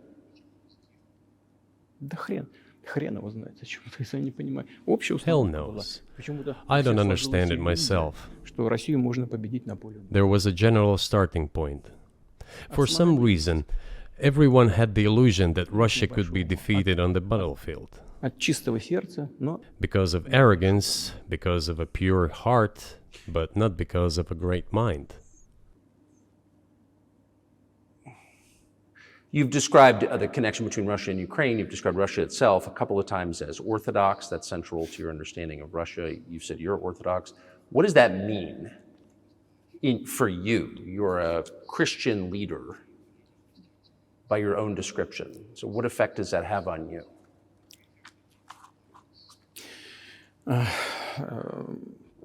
You know, as I already mentioned, in 988, Prince Vladimir himself was baptized following the example of his grandmother, Princess Olga. And then he baptized his squad. And then, gradually, over the course of several years, he baptized all the Rus. It was a lengthy process, from pagans to Christians. It took many years. But in the end, this orthodoxy, Eastern Christianity, deeply rooted itself in the consciousness of the Russian people. When Russia expanded and absorbed other nations who profess Islam, Buddhism, and Judaism, Russia has always been very loyal to those people who profess other religions. This is her strength. This is absolutely clear. And the fact is that the main postulates, main values are very similar, not to say the same, in all world religions I've just mentioned, and which are the traditional religions of the Russian Federation, Russia. By the way, Russian authorities were always very careful about the culture and religion of those people who came into the Russian Empire. This, in my opinion, forms the basis of both security and stability of the Russian statehood. All the peoples inhabiting Russia basically consider it their motherhood. If, say, people move over to you or to Europe from Latin America, an even clearer and more understandable example, people come, but yet they have come to you or to European countries from their historical homeland. And people who profess different religions in Russia consider Russia their motherland. They have no other motherland. We are together. This is one big family, and our traditional values are very similar. I've just mentioned one big family, but everyone has his, her own family.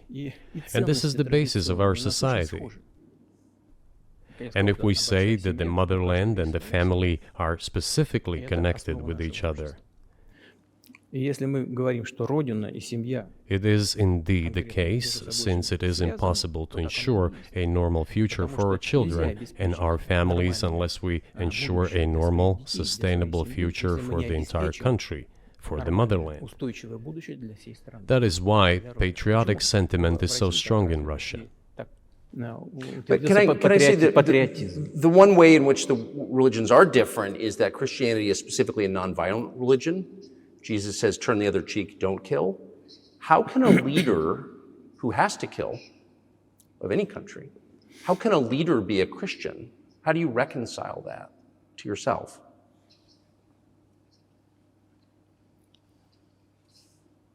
Очень легко. Если речь идет о защите себя и своей семьи. It is very easy when it comes to protecting oneself and one's family, one's homeland. We won't attack anyone. When did the developments in Ukraine start? Since the coup d'etat and the hostilities in Donbass began, that's when they started.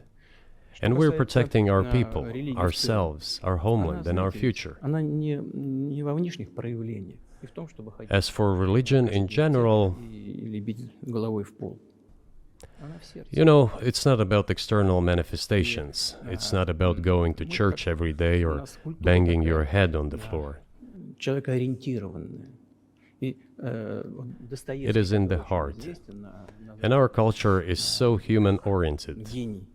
Dostoevsky, who was very well known in the West and the genius of Russian culture, Russian literature, spoke a lot about this, about the Russian soul. Русский человек, российский человек, он думает больше о вечном, думает больше о ценностях. After all, Western society is more pragmatic. Russian people think more about the eternal, about moral values. I don't know, maybe you won't agree with me, but Western culture is more pragmatic after all.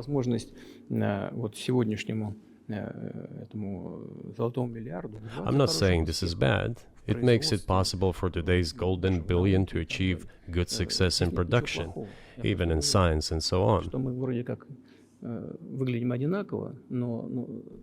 There's nothing wrong with that. I'm just saying that we kind of look the same, but our minds are built a little different. So do you see the supernatural at work as you look out across what's happening in the world now? Do you see God at work? Do you ever think to yourself, these are forces that are not human?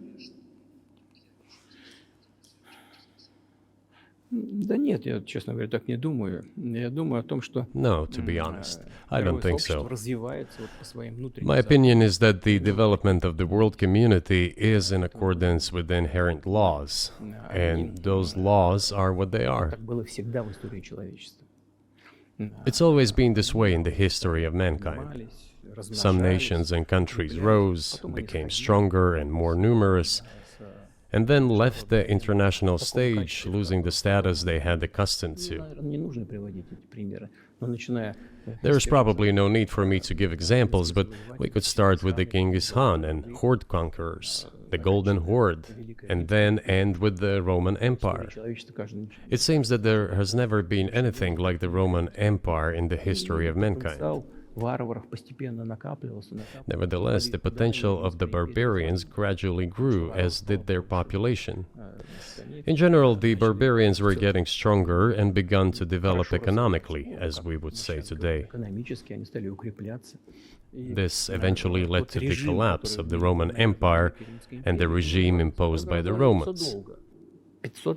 Этот процесс However, разрушения Великой it took Римской 5 империи centuries for the Roman Empire to fall apart. в сегодняшней ситуации The difference with what is happening now процессы изменений is that all the processes of change are happening at a much faster pace than in Roman times.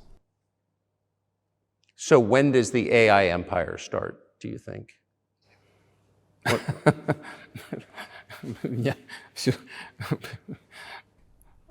в более You're сложные asking вопросы increasingly more погружаетесь. complicated questions.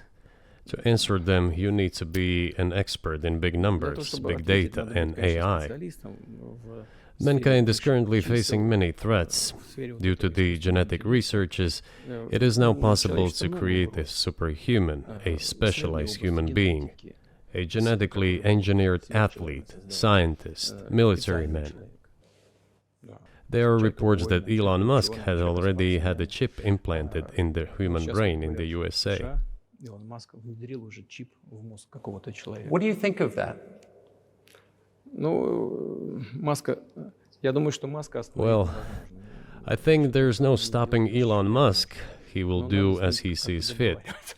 Надо искать какие-то Nevertheless, способы you need to find some убедить common его, ground не with him, просто то есть search for уверен, ways что to он persuade надо с him. ним как-то I договариваться. think he's a Этот smart процесс, person. I truly believe he is. нужно So you need to контролировать reach an agreement with him правильно. because this Человечество, process конечно, needs to думает be должно formalized and на subjected to по certain поводу rules. того, что будет происходить с ним в связи с развитием вот этих новейших исследований и технологий в генетике. либо Humanity has to в consider what is going to happen due прогнозировать to the можно, newest что development будет in происходить. genetics Поэтому or in AI.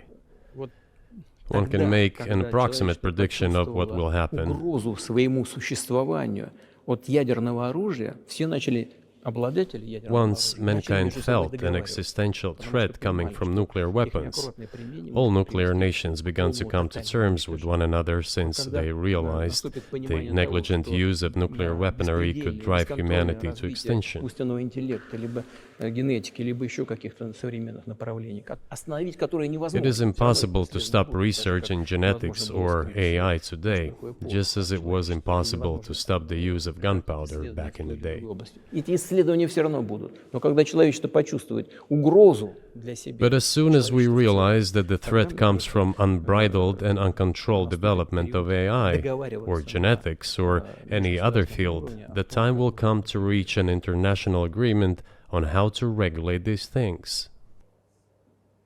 I appreciate all the time you've given us. I just got to ask you one last question, and that's about someone who's very famous in the United States, probably not here, Evan Gershkovich, who's the Wall Street Journal reporter. He's 32, and he's been in prison for almost a year. This is a huge story in the United States, and I just want to ask you directly, without getting into the details of it or your version of what happened, if as a sign of your decency, you would be willing to release him to us and we'll bring him back to the United States.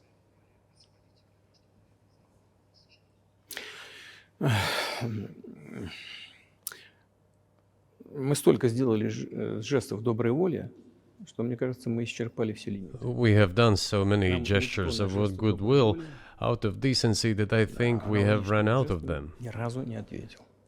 Но We have never seen anyone reciprocate to us in a similar manner. что мы However, in theory, we can say that we do not rule out that we can do не that исключаем того, что мы можем это if our сделать partners при take reciprocal steps. встречном движении со стороны наших When I talk about the partners, I first of all refer to special services. представителей специальных служб. Special services are in contact with one another. They are talking about the matter in question. На то, чтобы не решить это. There is no taboo to settle this Мы issue. готовы ее решать. We are willing to solve Там it. есть определенные условия, которые But there are certain terms being discussed via special services по channels. партнерским каналам между спецслужбами. I believe an agreement can be reached. Да. So typically, I mean, this stuff has happened for obviously centuries. One country catches another spy within its borders, it trades it for one of its own intel guys in another country. I think what makes, and it's not my business, but what makes this different is the guy's obviously not a spy, he's a kid. And maybe he was breaking your law in some way, but he's not a super spy, and everybody knows that. And he's being held hostage in exchange, which is true. With respect, it's true, and everyone knows it's true. So maybe he's in a different category maybe it's not fair to ask for somebody else in exchange for letting him out. Maybe it degrades Russia to do that. Вы знаете, можно как угодно говорить, что такое шпион, что не шпион. You can give different interpretations to what constitutes a spy, but there are certain things provided by law. If a person gets secret information and does that in conspiratorial manner, then this is qualified as espionage. And that is exactly what he was doing. He was receiving classified, confidential information, and he did it covertly. Maybe he did that out of carelessness or his own initiative. Considering the sheer fact, this is qualified as espionage. The fact has been proven, as he was caught red-handed when he was receiving this information. If it had been some far-fetched excuse, some fabrication, something not proven, it would have been a different story then. But he was caught red-handed when he was secretly getting confidential information. What is it then? But are you suggesting that he was working for the US government or NATO, or he was just a reporter who was given material he wasn't supposed to have? Those seem like very different things. Я не знаю, на кого он работал. Но повторяю еще раз. I don't know who he was working for, but I would like to reiterate that getting classified information in secret is called espionage, and he was working for the US Special Services, some other agencies. I don't think he was working for Monaco, as Monaco is hardly interested in getting that information. It is up to special services to come to an agreement. Some groundwork has been laid. There are people who, in our view, are not connected with special services. Let me tell you a story about a person serving a sentence in an allied country of the US. That person, due to patriotic sentiments, eliminated a bandit in one of the European capitals. During the events in the Caucasus, do you know what he was doing? I don't want to say that, but I will do it anyway. He was laying our soldiers, taken prisoner, on the road and then drove his car over their heads. What kind of person is that? Can he even be called human? But there was a patriot who eliminated him in one of the European capitals. Whether he did it of his own volition or not, that is a different question. Yeah, but Evan Gershkovich didn't do that. I mean, that's a completely different. I mean, this is a 32-year-old newspaper reporter. He committed something different. He's not just a journalist. I reiterate, he's a journalist who was secretly getting confidential information. Yes, it is different, but still, I'm talking about other people who are essentially controlled by the US authorities, wherever they are serving a sentence. There is an ongoing dialogue between the special services. This has to be resolved in a calm, responsible, and professional manner. They are keeping in touch, so let them do their work. I do not rule out that the person you refer to, Mr. Gershkovich, may return to his motherland. By the end of the day, it does not make any sense to keep him in prison in Russia. We want the US Special Services to think about how they can contribute to achieving the goals our special services are pursuing. We are ready to talk. Moreover, the talks are underway. And there have been many successful examples of these talks crowned with success. Probably this is going to be crowned with success as well. But we have to come to an agreement. I hope you let him out. Mr. President, thank you. I also want him to return to his homeland at last. I'm absolutely sincere. But let me say once again, the dialogue continues. The more public we render things of this nature, the more difficult it becomes to resolve them. Всё должно. Everything has to be done in calm manner. I wonder if that's true Закрытом with режиме. with the war, though. Also, I mean, I guess I want to ask one more question, which is, and maybe you don't want to say so for strategic reasons, but are you worried that what's happening in Ukraine could lead to something much larger and much more horrible? And how motivated are you just to call the U.S. government and say, let's come to terms?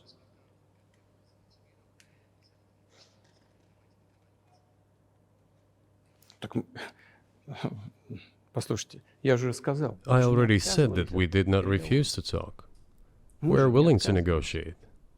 It is the Western side, and Ukraine is obviously a satellite state of the US. It is evident. I do not want you to take it as if I'm looking for a strong word or an insult, but we both understand what is happening. The financial support, 72 billion US dollars, was provided. Germany ranks second, then other European countries come. Dozens of billions of US dollars are going to Ukraine. There's a huge influx of weapons. In this case, you should tell the current Ukrainian leadership to stop and come to negotiating table, rescind this absurd decree.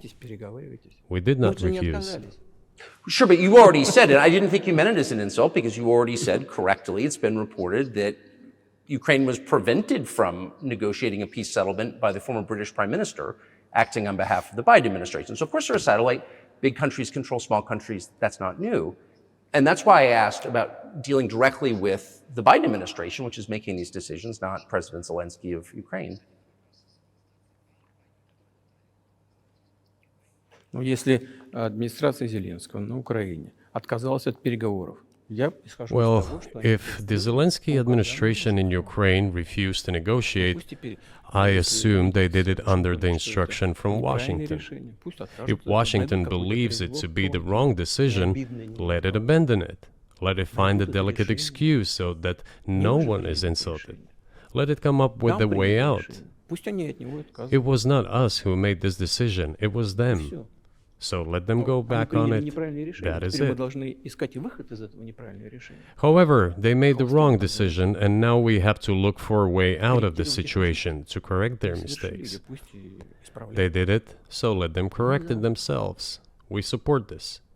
So I just want to make sure I'm not misunderstanding what you're saying. I don't think that I am. I think you're saying you want a negotiated settlement to what's happening in Ukraine.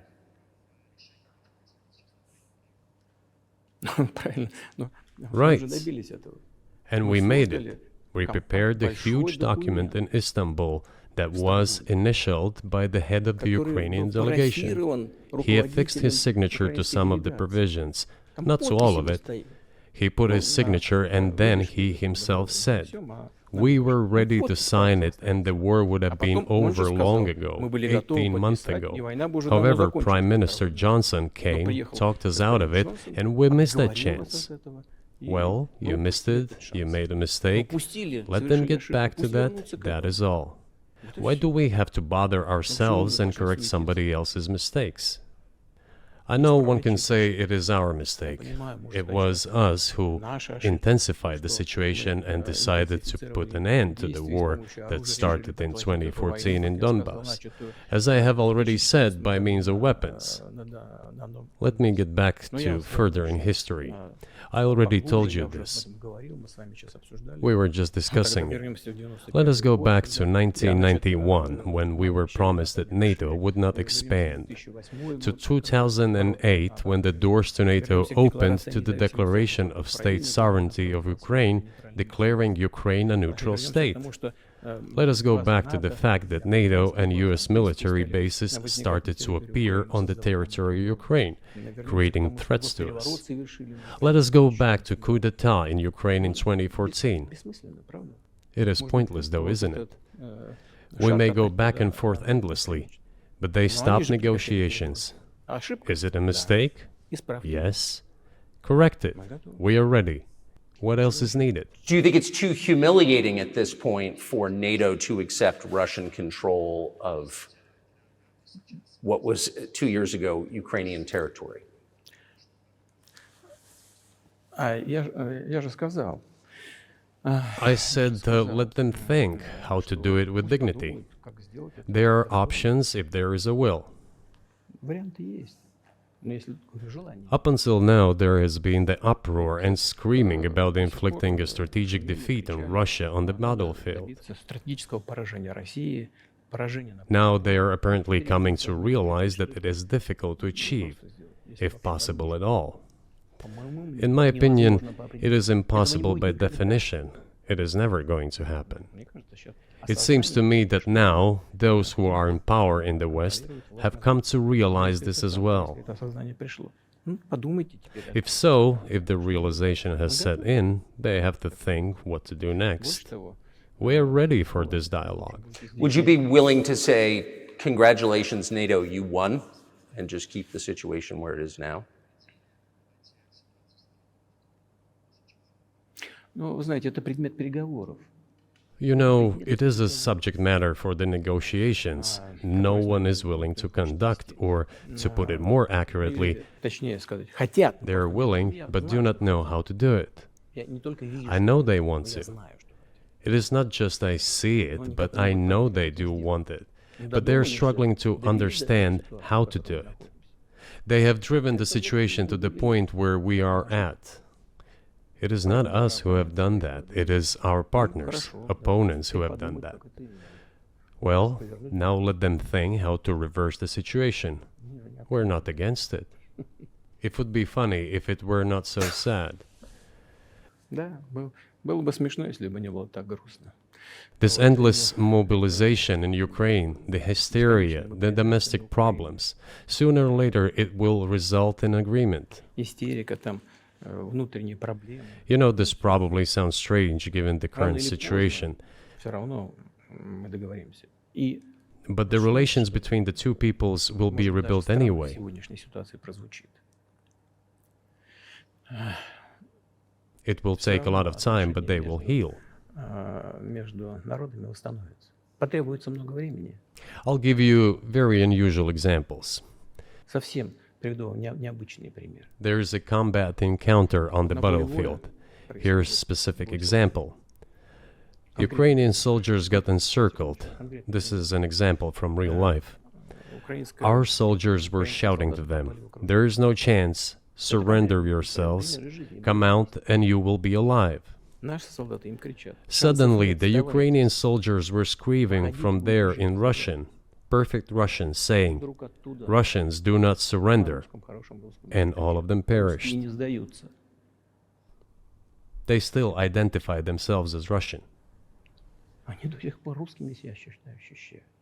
В этом смысле то, что What is happening is, to a certain extent, an element of a civil war. и все Everyone in the West thinks that the Russian people have been split by hostilities forever.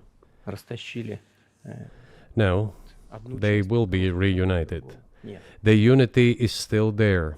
воссоединение произойдет. Оно никуда и не делось. Why are the Ukrainian authorities dismantling the Ukrainian Orthodox Church? Растаскивают русскую православную церковь. Because it brings together not only the territory, Объединяет не территорию. it brings together our souls. И No никому one will be able не to удастся separate the soul. разделить.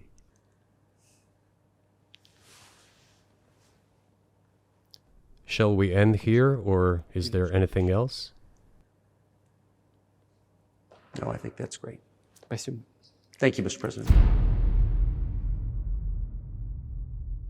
Free speech is bigger than any one person or any one organization. Societies are defined by what they will not permit. What we're watching is the total inversion of virtue.